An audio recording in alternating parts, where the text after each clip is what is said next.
showed you how to mine Ethereum. I've showed you how to mine Zell.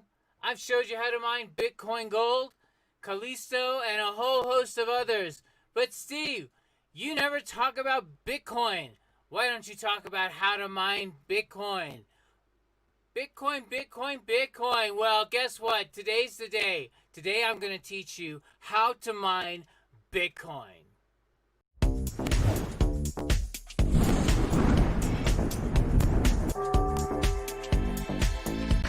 All right, everybody.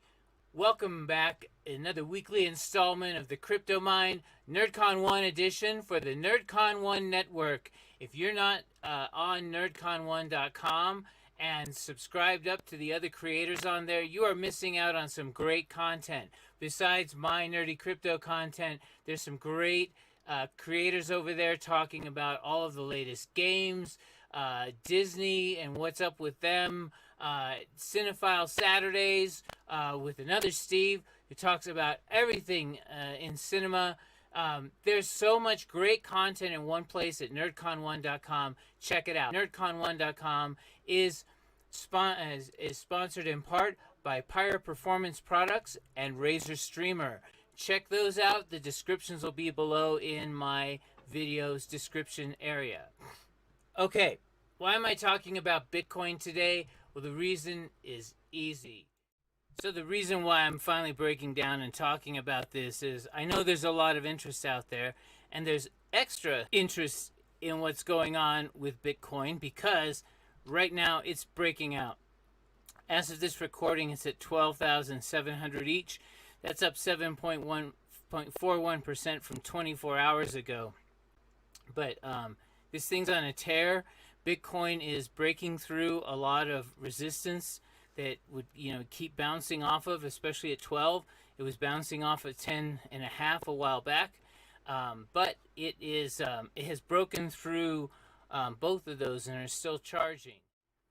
Now I'm going to show you a little bit of technical analysis, and I know for my podcast listeners you can't see the visual, but here is here's a chart of Bitcoin to the US dollar over the last it's a weekly chart, so each one of these little bars is a week going back to about July of 2018, coming off of that massive spike high of 19,000. Let me see if I can bring that in here too, just to show everybody, to show the history of Bitcoin. And this isn't even all of it. Remember, this started in 2010, and Bitcoin was worthless. It had zero value, and then in all of a sudden, starting in 2016, coming into 2017, and then going crazy towards the end of 2017. At the very end of 2017,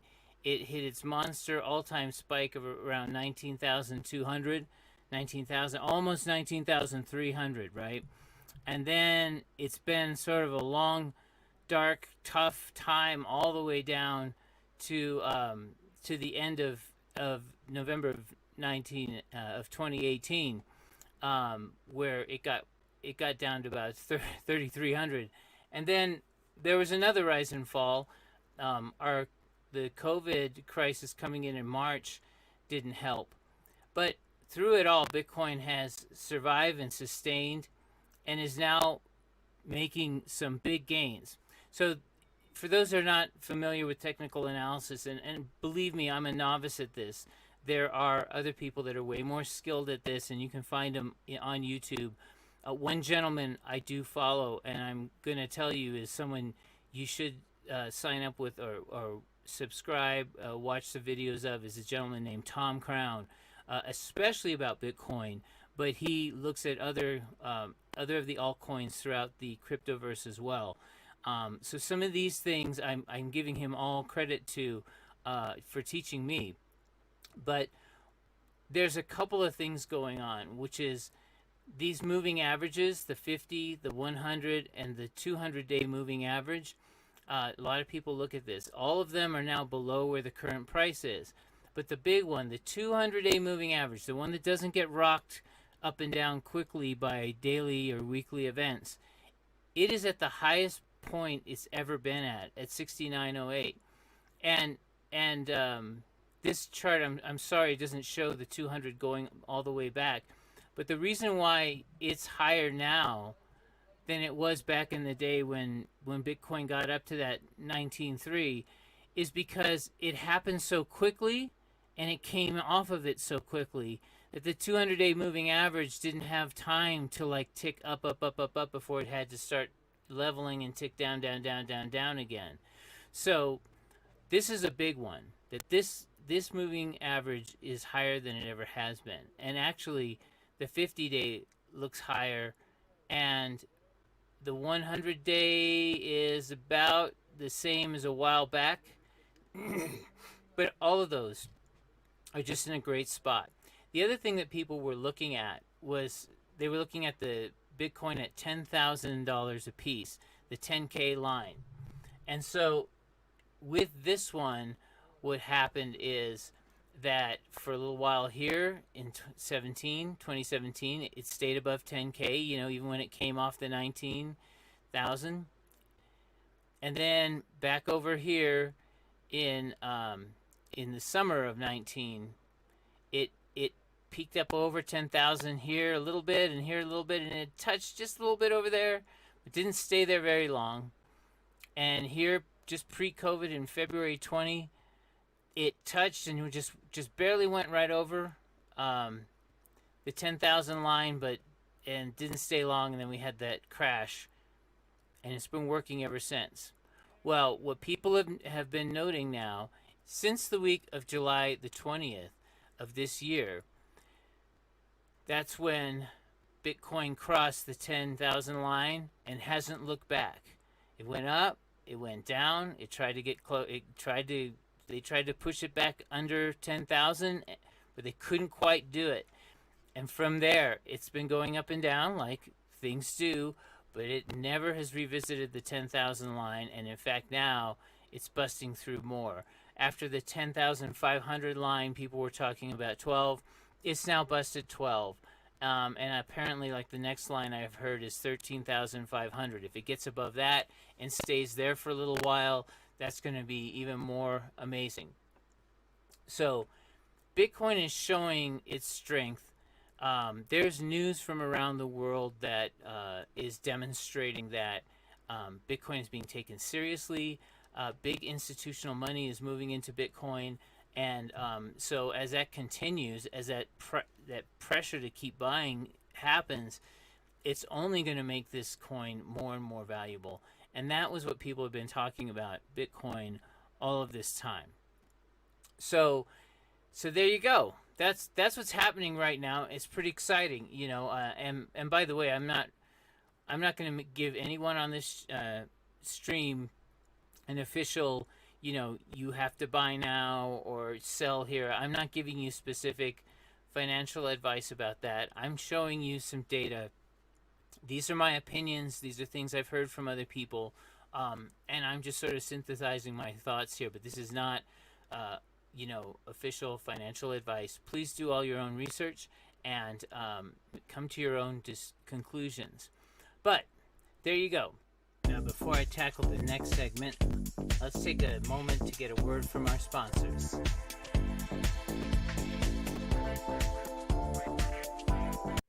Hey everyone, Nick here from NerdCon1. Even though this is the presidential election, there are many more candidates on the ballot besides the president. Go to Ballot Ready for a nonpartisan guide to your entire ballot. From there you can compare candidates based on stances on issues, biography, or endorsements, and then save your choices to use when you vote by mail or in the voting booths. You can even request your absentee ballot or make a plan to vote early or on election day. This election matters. Make sure you have a plan to vote and vote informed. If you want to mine Bitcoin straight up, basically right now, this is what you're looking at.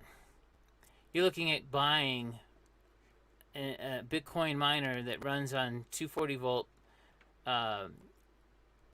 It runs on 240 electricity here in the United States, and a machine that's going to do anything for you. You're looking at something costing you $2,387 from Bitmain. There are competitors for these kinds of products, but it's a similar story. They're super expensive, and it's going to take you quite a while to get your money back. And by the way, that can be true even when you're buying graphics cards or other things like that. It's just that not everybody out there has $2,900 or even $1,700 to fork out at one time. Not only that, these run on 240. They're big. They're noisy as hell. And these AISC machines, they they have a really high pitched whine, and are usually not something that you're going to keep in your house. So unless you've got some mining shed and neighbors that aren't too close or building a mining farm, these can be somewhat prohibitive for the average hobbyist miner. So what are you to do then if that's the case? Is all hope lost? Can you not mine Bitcoin? Well, you can, sort of. And what it is that you need to use a mining pool that has an auto exchange feature to it. So I'm going to show you two examples of how that works. Okay, so here's one that I've used called Mining Pool Hub. And when you create your little free account on Mining Pool Hub, you can set it up. It has lots of different things that can be mined at Mining Pool Hub. So if you mine Ethereum or Ethereum Classic, you can do that. Bitcoin Gold. There's Monero, like I have my CPUs mining Monero. And so some of these, the ones that are mineable, you can set your pool account up to say, mine these coins.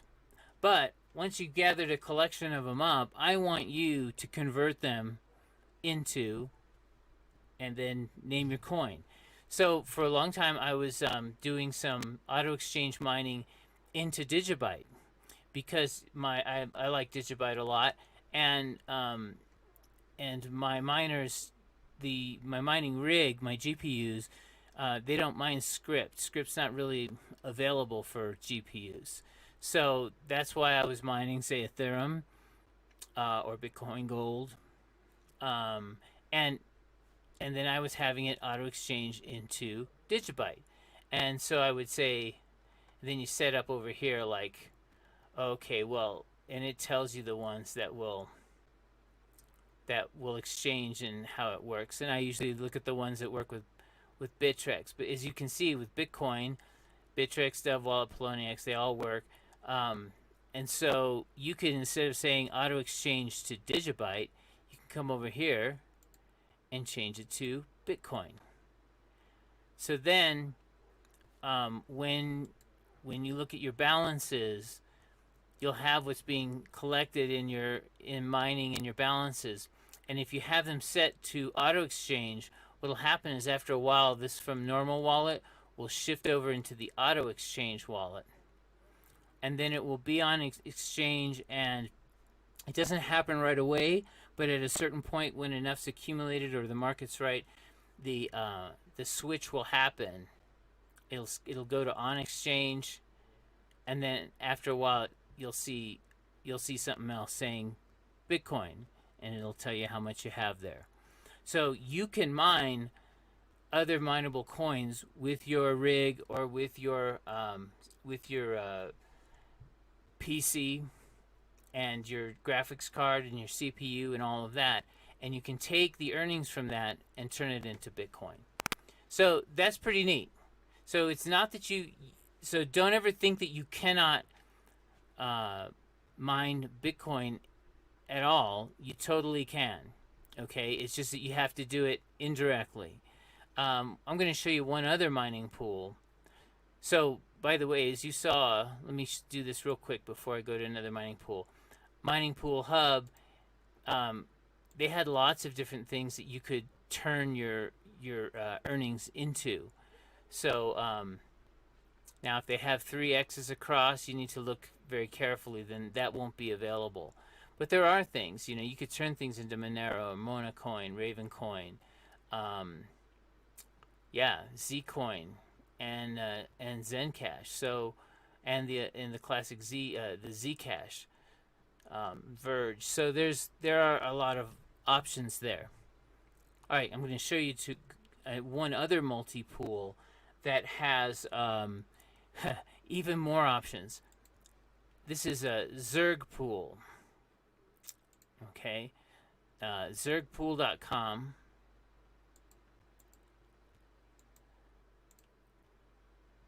And Zerg pool is really cool. It's the same kind of thing, but they have just a ton of different algorithms that they have in their pool available to mine, and so that even includes other CPU. There's some CPU algorithms of coins that are real low power, using like Yes Power, or using some of those scripts that are even less energy consuming than RandomX. Of course, the coins are also not worth a lot, but you can hash them up if you have a small laptop. Many of them will work. So Zergpool will take it another step. So they will come over here. You can say what algorithm I'm going to be mining.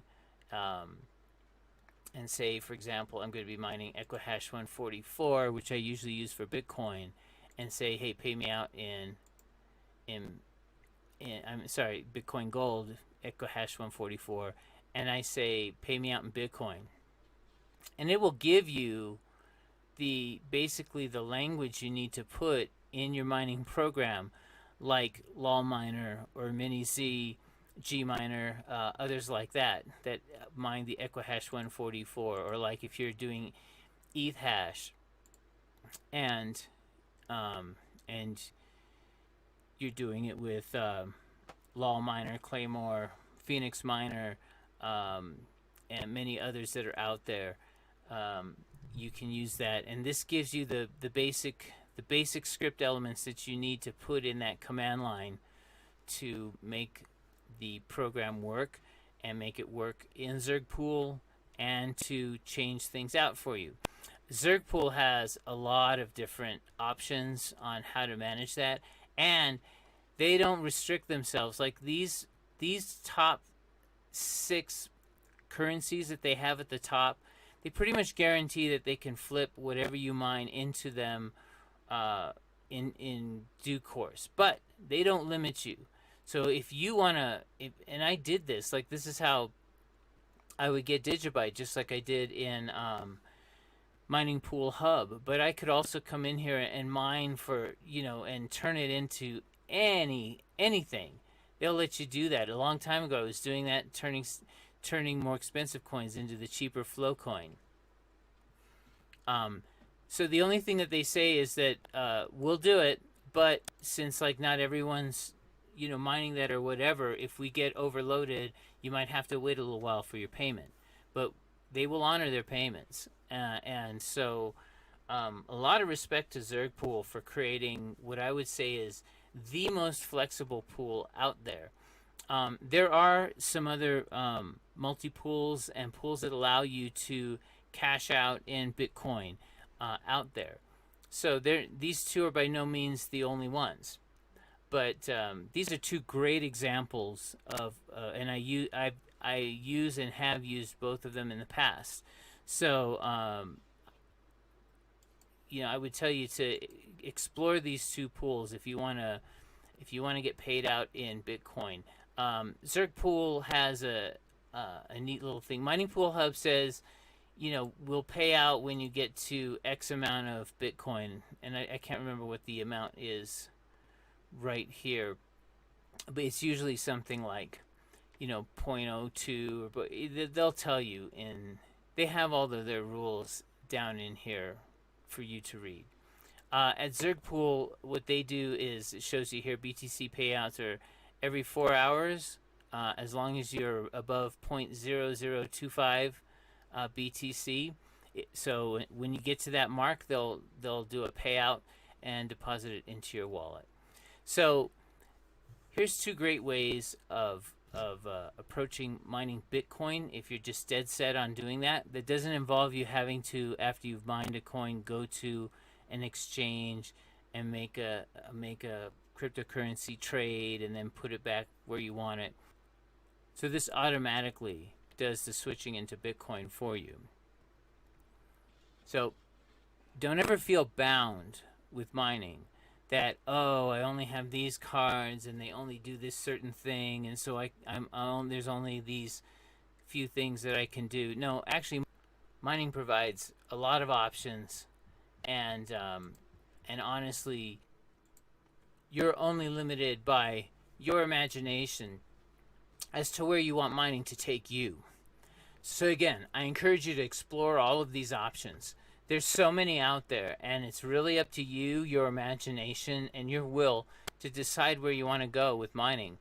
So remember, if you like and feel that it's valuable, the information that I've been giving you over these past weeks, please like this video, share it, and subscribe to the CryptoMined on YouTube, and subscribe to NerdCon1 on YouTube as well, and the many platforms that it streams and podcasts to. NerdCon1 is amazing in that fashion. Links will be below in the description of my YouTube video as to some of the places that I've shown. So feel free and go to thecryptomined, and that's MINED mind, and check out the links, and don't forget to subscribe to my channel. I do at least one other video per week that's not on the NerdCon network that can deal with crypto news or more technical aspects of mining, so you can get some additional information there. Don't forget to, on Saturday at NerdCon1, the Cinephile Saturday will come on the live stream. Check that out. Have yourselves a good week.